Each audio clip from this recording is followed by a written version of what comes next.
The result here, it means what?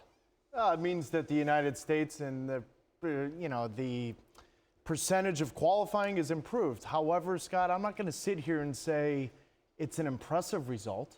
Before the game, I'm not going to say it was a must-win because it's obviously not. They get a tie, and now their percentage is now 83% to qualify for the World Cup. But the United States over the last, I think, 10 to 12 years has had this mentality. They want to be the top team in the region. They want to be the top team in Central and North America next to Mexico. Well, then you need to go to Panama, Honduras, Jamaica, and Trinidad and dominate these games. They didn't dominate the game tonight. Fair enough.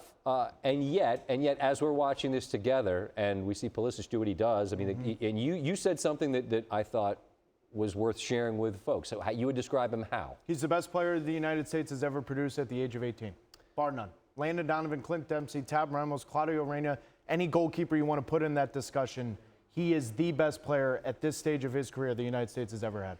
And is it fair to expect that with established personalities and players that have been there and done this, that he can become the leader of this team? I mean, does that happen with someone this young?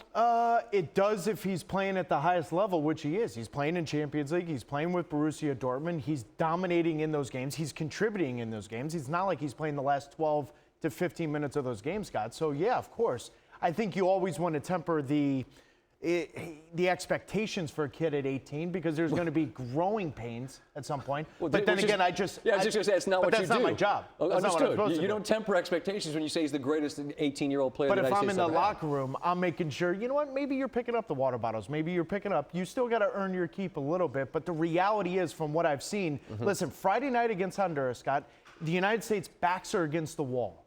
Here's an 18-year-old kid, his first big game, 1 goal, 3 assists. It's not a bad start.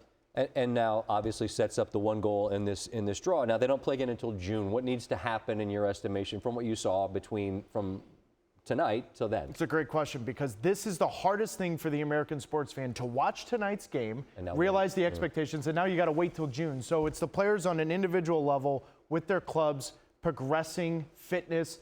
And for Bruce Arena and his staff, if injuries happen, you have to change. Look at this lineup. No Bobby Wood, no Jordan Morris, no DeAndre Yedlin, no Jeff Cameron. So that's a makeshift back line, no Fabian Johnson.